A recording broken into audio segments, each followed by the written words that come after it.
got it. There we go. There's a button.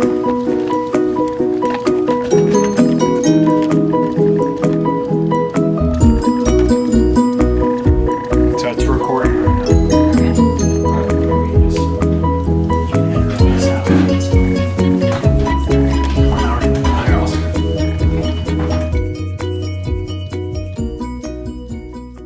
Hi guys, how we doing? My name's Jonathan, and again, this is Bree. Welcome back. Welcome back. To our channel. Yeah, to our channel. We're in process. We're excited. We got our first video up. Learned some things. Hopefully, the autofocus is fixed on this, so it won't be like the whole time. If not, help us. Yeah, if not, then please comment how to do it. We also are getting a microphone, so the quality will be better for when we talk, so you guys can hear us, because we're in our kitchen, so it kind of gets a little echoey, but we're there. We're in process. We're in process. It's Valentine's. We're gonna do Valentine's gifts with you guys, and then we're gonna talk a little bit more, and all that good stuff. Who wants to go first? You wanna go first? And you can open yours first.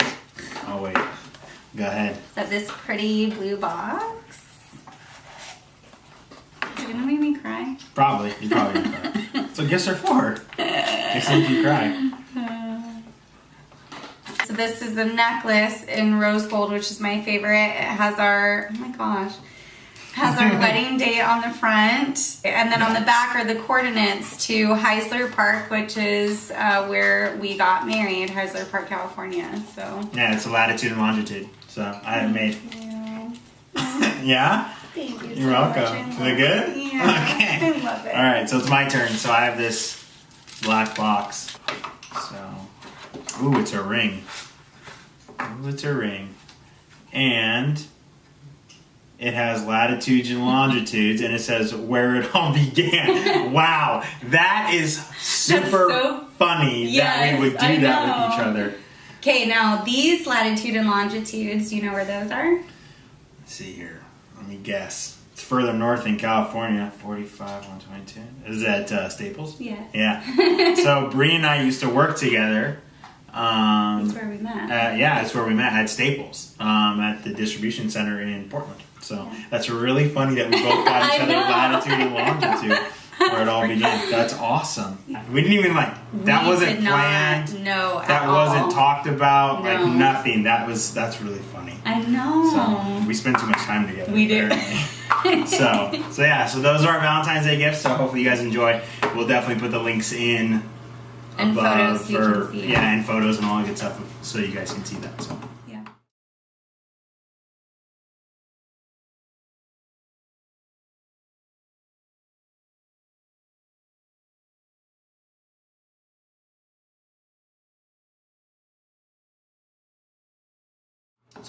So today we're gonna talk about process, but we're gonna kind of talk about it in a little bit different way, and we're actually gonna talk about how we process, and what that looks like, and some tips and tricks, and also just healthy ways that we've learned how to successfully process with one another, and especially if you process differently than one another.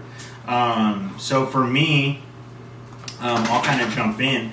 I process a little bit more emotionally. So I'm pretty rational in my thinking, pretty logical in my day-to-day. I don't show a lot of emotion on things. But for whatever reason, when I process or if I get upset or disappointed in something, I actually show a lot of emotion. So my process is kind of this. I get either one, upset or angry about it, and I'm very verbal about it. So I have to talk out that emotion. So I don't yell. I've never yelled at Bree. That's not how I do it. I'm more of just talk out loud. And I'm like, that upset me, that pissed me off, or whatever. And I actually get verbal about it because I have to outwardly hear myself and release that emotion. I have to safely release that emotion. Ways that I've done that before, gone to the gun range, gone golfing, all those kind of different things. Just keep my mind, to process it and keep my mind kind of off of it. So that's kind of what I've done and how I've done it. And then I'm typically then I can process really quick. So once I get the emotion out of it, the anger, the upset, the sadness, the whatever that is, then I process very quickly. Yeah. So what I do is that then it's like, okay, now I just need to make the decision, pull the trigger, and go from there. So that's kind of what it looks like for me. So that's kind of how I process.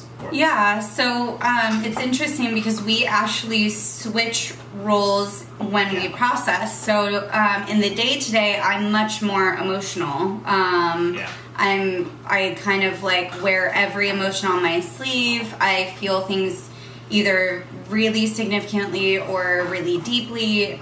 So in the normal day-to-day, I'm an extremely emotional person, but for whatever reason, when I process, it's not that I'm void of emotion. I just instantly go into like a logical, analytical sort of process. And so oftentimes what that looks like for me is I get very quiet.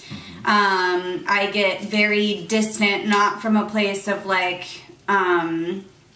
I don't want to be around you, but that emotional connection gets a little distant because I'm in my head trying to sort of sort through everything. I still express emotions, like I'll cry and I'll, whatever, but the actual processing of it is not as emotional. It's much more logical. As you can see, we process really differently. So in the beginning of our relationship, I think we really started noticing it a lot in our dating.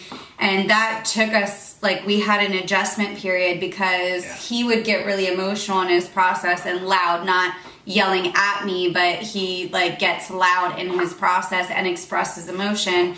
And I was like, hey, whoa, pump the brakes. Like, I need you to not do that. And what I didn't realize was that we just process very differently. And I didn't realize that he sort of reverses roles. So it was a big adjustment period in the beginning because we really realized, hey, we're actually very significantly different in how we process. Definitely. And then in the beginning for you, like learning how I processed. Yeah, learning how Bree processed, and then I had to give her space.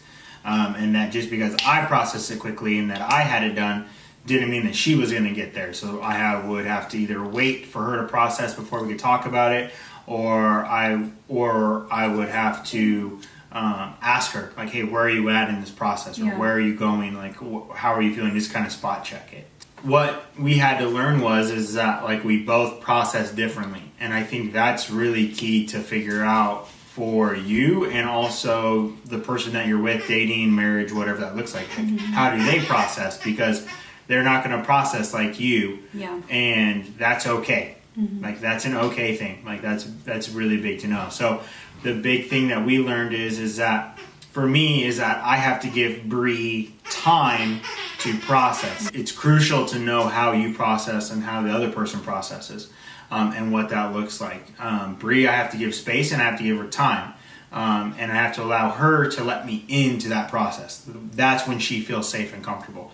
When she's ready to talk about it, or when she's like, hey, okay, I'm ready to process this back, that's the big thing that you always want to make sure that you focus on, is that you're not only allowing them to give the time and the space or whatever that needs, if it's someone who needs that, but you always just want to spot check and make sure that your partner's bringing you back into it. Yeah. And for Jonathan, I have to give him the space to sort of like vomit out his emotion. And vomit isn't a disrespectful word, but like, as you know, when you process, like, even though I'm an internal processor, I'm constantly vomiting like emotion, like thoughts of emotion. Which is part of why I process that way, is because I need to get all the vomit emotion out first, and then I can actually sort of like logically think through things and be like, okay, where do I need to like see a perspective difference? So for Jonathan, I have to give him this space to sort of verbally vomit emotion without thinking that that's the end conclusion to what he's thinking or feeling. So, and the big thing too is that, it's kind of, once you guys have done processing, it's time to reconnect. Yeah. Like, it's time to connect on that and make sure that you come back on that and that you guys are aware of it. Like, okay, hey, I've processed through my part, you've processed through your part, now let's talk about it. Or Bree and I, we've made some mistakes in that process. We didn't get here overnight. We didn't get here the first time. Some mistakes that I made is that I would push Bree into her process. So I would actually, hey, are you done? Hey, are you done? Hey, are you done? And I would push her, and I would try to push her through her process. And then she would blow up on me. Like, not in the sense of like yelling or anything like that, but she would blow up like halfway through the process. And what she was talking about, like where you're like she's vomiting in her mind, and I verbally do that. Like, she would do that on me, and it would be like all of a sudden, like, whoa, like we would switch roles. Where then all of a sudden she'd become an emotional processor, and I'd become an analytical processor or a logical processor. So we would switch roles back, and that was not good. No. Because what I was doing is that I was shortening her time that she needed to process. I wasn't allowing or giving her what she needed for the process, and I would stifle it, and it was not good at all. Yeah.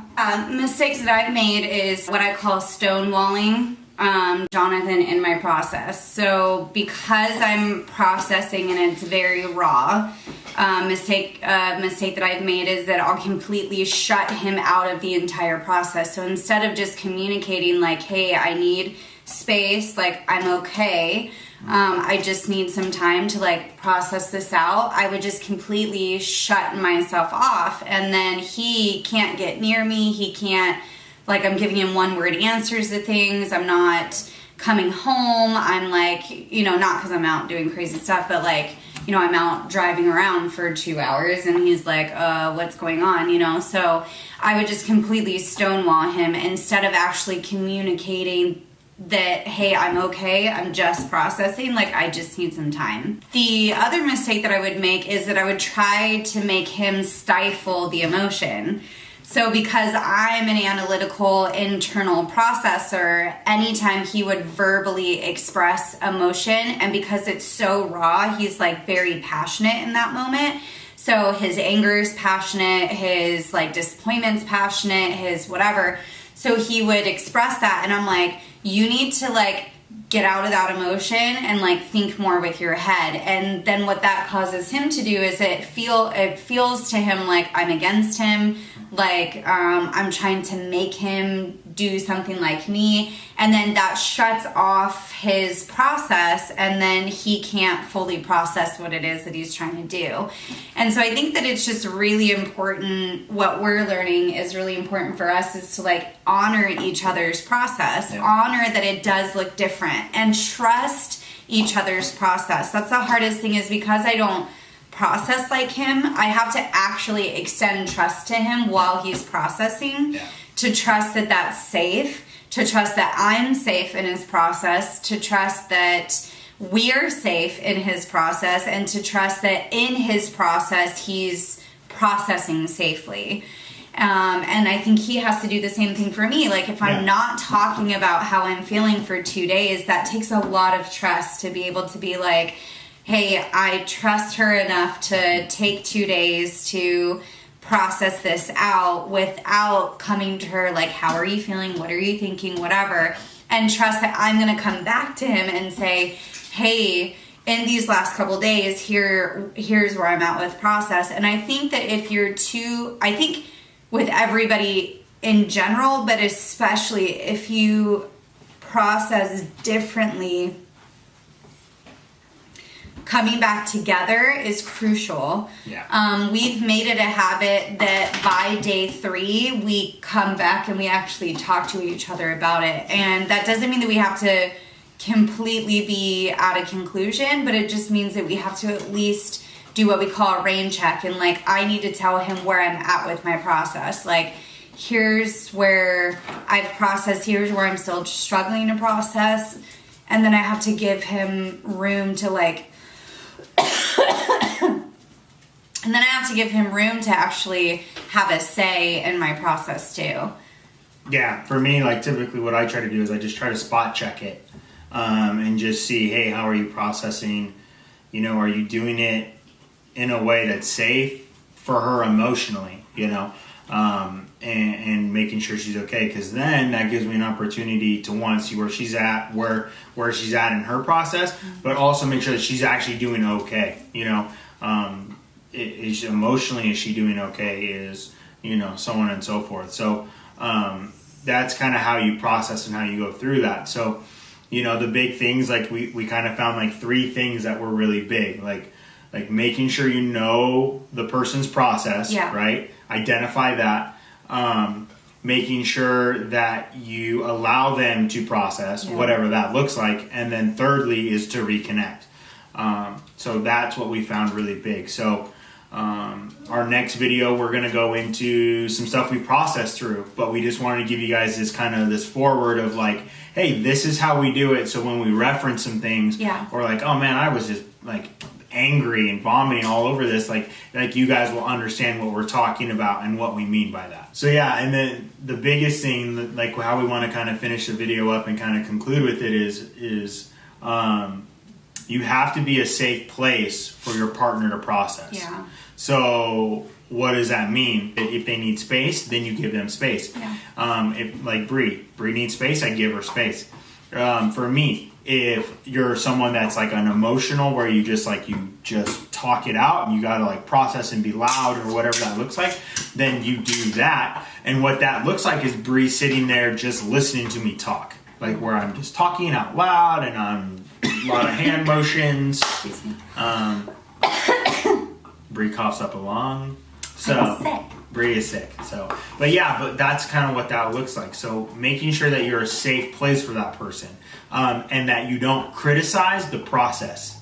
Well, oh, you need to process this way, or oh no, you should process this way. No, I processed this way since I was a little kid, and I've had people tell me, coworkers, my parents, I love them, but they'd be like, you got to take the emotion out of it. I can't. It's who I am. And so I finally resolved in myself, this is how I process.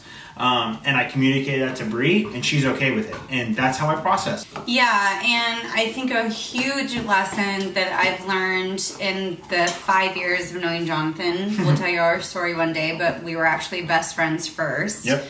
Before we ever even had any measure of ever that we would get married. But one of us. Of the 5 years that I've known him, actually longer than that, 6 years. 6 years that I've known him. The biggest lesson I had to learn is to maintain the best thoughts about him and his process, because process is ugly. You just can't get around that. Anybody that says that they process beautifully and perfectly, I love to talk to you. Because apparently there are things that I and like 9 million other people need to learn from you. But process is ugly. That's the whole point of process. The best example I've ever read about process is when you're heating down metals, and when you heat down metals in a cauldron or whatever it is. The best example I've ever read about process is when you're heating down metals, and when you heat down metals in a cauldron or whatever it is that the imperfections rise to the surface, and you have to actually... Cauldron's what a witch uses. It's a kiln. Kiln, that's what I have it. Yeah, when you're a witch and you're like, melting down. What is it called? Kiln? A kiln. Okay, kiln. So when you're melting down the metals in the kiln, the imperfections rise to the surface. So you have to actually scoop out the imperfections to actually get the best parts of the metal. Yep. So that's exactly what process is like. All of the imperfections arise to the surface at the climactic moment of your process, and then you get the prime metals out of that. And so when he's externally processing, I'm getting the imperfections rising to the surface. So what I have to do is actually scoop those out and then get down to where the really fine metal is, which ultimately he gets to, once he gets all of the emotion out, then he gets down to, this is actually what I'm really feeling and thinking. Yeah. And then it's actually really beautiful when he gets down to that, because he's a great self-internalizer once he's past all those emotions. So he can actually look at something and be like, man, all of that emotion I spent on that is actually because I just feel really disappointed. Or because I feel scared, or because I feel like I don't know if this is ever going to happen. Yep. So maintaining the best thoughts about your significant other, your wife or husband. Maybe it's that you're single and you have a best friend and you guys are having problems, you know, like in the middle of your process. Maybe everything else in your friendship's great, but when you guys are going through process, you're like at each other's throats thinking, and maybe it's that, like maybe you aren't maintaining the best thoughts about that person, recognizing that what you're seeing is the imperfections in the process, and then waiting until you actually get down to the, you know, great metals. Yeah. So I've definitely learned that, you know, through the process, because my mind can go to like, because you just said that, you think that, and that's actually not true. Yeah, and so the best thing to learn from this and take from it is that as you're processing, you're growing. Yeah. Because as you process more and as you do more things and as you roll through those things and those different processes in life and things like that, you actually get better at it. Yeah. And you actually can you actually learn your process so well that you know, okay, day 1 is going to be this, day 2 is this, day 3 I'm good and I'm moved on. And I've processed. And so you actually get really good at that. Camera technical difficulties. I make words up. You'll find out about me. That's a different story. So that's our video for today. Hopefully you guys enjoyed our gifts. Thanks for joining us. Yeah, thanks for joining us. Please subscribe. We definitely want subscribers, and just so that you guys can follow our process. So again, my name's Jonathan. I'm Bree. And this is my lovely wife, Bree, and we're in process. Bye. I got it in because I wrote down your size for your wedding ring. It's the same size as your wedding ring. Okay, well, don't get it stuck. Don't get stuck. Get stuck. We're gonna edit this out. Oh no! No, take it off now. No, so it doesn't get blue or something. No. Look, take it off. Take it off. Use oil if it's not coming off. Yeah, it's not coming off. I'm gonna get some solution. Yeah, use veggie oil. It'll come off. Yeah, I'm just gonna try soap first. Oh crap! Got it.